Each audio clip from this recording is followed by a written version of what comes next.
conduct of political rallies, processions, and campaigns. Regulations have been put in place to ensure that campaigns activities are conducted peacefully.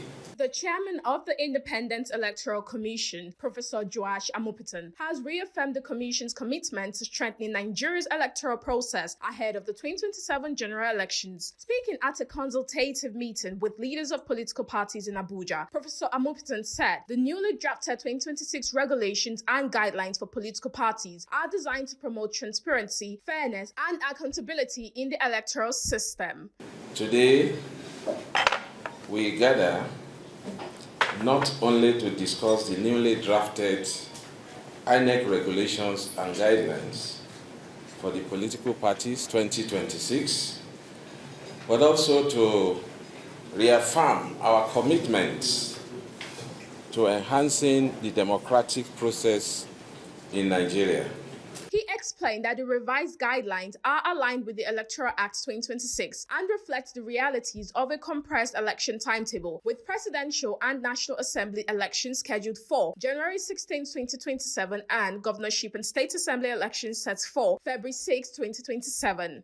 With the Presidential and National Assembly election fixed for the 16th day of January 2027 and the governorship and the state houses of assembly elections fixed for 6th February 2027.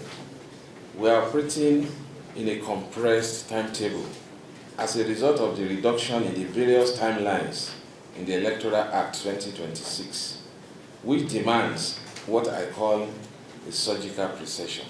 According to the INEC chairman, the review focuses on key areas including party registration and measures, conduct of primaries, campaign activities, political financing, and conditions for party deregistration. He added that the new framework also introduces measurable benchmarks to enhance the participation of women, youth, and persons with disabilities. The newly drafted regulations encompass crucial areas that are central to the operations of political parties in our democratic framework, including 1. Regulation and measure of political parties. We have streamlined the process to ensure that it is more accessible while maintaining a robust framework that upholds democratic principles. 2. Political party operations. Clear guidelines have been instituted to govern the day-to-day functioning of political parties, ensuring compliance with our laws and promoting accountability. This aims at sanitizing party primaries, which intends to end the era of opaque processes that imposes unpopular candidates, fueling voters' apathy and a deluge of avoidable litigation. 3. Conduct of political party primaries. We recognize the crucial role of primary elections in our political system.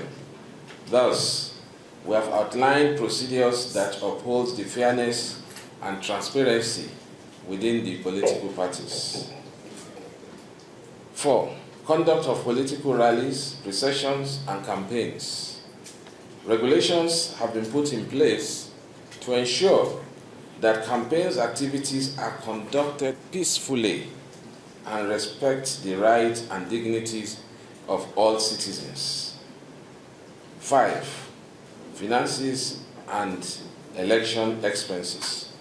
We have also established clear standards regarding the finances of political parties, emphasizing the need for transparency and accountability in managing party funds and campaign expenses.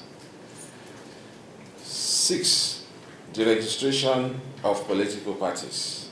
We have also included provisions that define the circumstances under which a political party may be deregistered.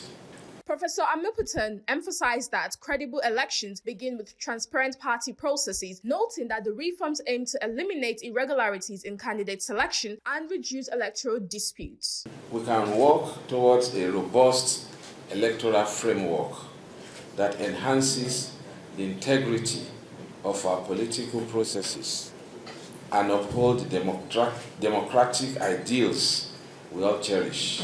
Meanwhile, the national chairman of the INEC Party Advisory Council, Dr. Yusuf Maman Dantale, expressed strong reservations about the Electoral Act 2026. Addressing stakeholders at the same meeting, Dantale described the act as a setback to Nigeria's democratic progress, calling on the National Assembly to urgently review and amend it. The provisions mandating direct primaries must be reconsidered, and the option of direct primaries restored or indirect primary restored. The choice of candidate selection method remains an internal affair of political parties and must not be subjected to undue legislative interference. He criticized provisions mandating direct primaries, arguing that political parties should retain the freedom to choose their candidate selection methods. The requirement for political parties to submit their membership registers, including members' national identification numbers, within the limited time frame of 1st to 21st of April 2026 is impractical and exclusionary. This provision risks disenfranchising a large segment of Nigerians who lack access to new registration facilities. In the spirit of inclusivity and participatory democracy, this requirement should be expunged. He also raised concerns over the requirement for parties to submit membership registers with national identification numbers within a short time frame, describing it as impractical and exclusionary. Equally important is the restoration of the electronic transmission of election results after collation of polling units. Transition of results to the IREF should be mandatory immediately after results are announced at the polling unit, and no proviso is required. Dantale further called for the mandatory electronic transmission of election results, stressing that it remains a critical safeguard for transparency. He warned that weakening penalties for vote buying could undermine the credibility of future elections and renewed calls for the establishment of an electoral offences commission. This is a fundamental demand of the Nigerian people and a critical safeguard for electoral transparency. The challenges experienced during the 2023 presidential election serve as a reminder of the risk associated with lapses in this area. Such occurrences must not be allowed to reoccur. This, the Council reiterated at the recently concluded General Assembly meeting. It is also deeply troubling that the new Electoral Act appeared to weaken penalties for vote buying, an offense that continues to erode the credibility of our elections. IPAC reiterates its call for the establishment of an Electoral Offences Commission to ensure that violators are held accountable. Stronger sanctions will serve as deterrent and reinforce the sanctity of our democratic process.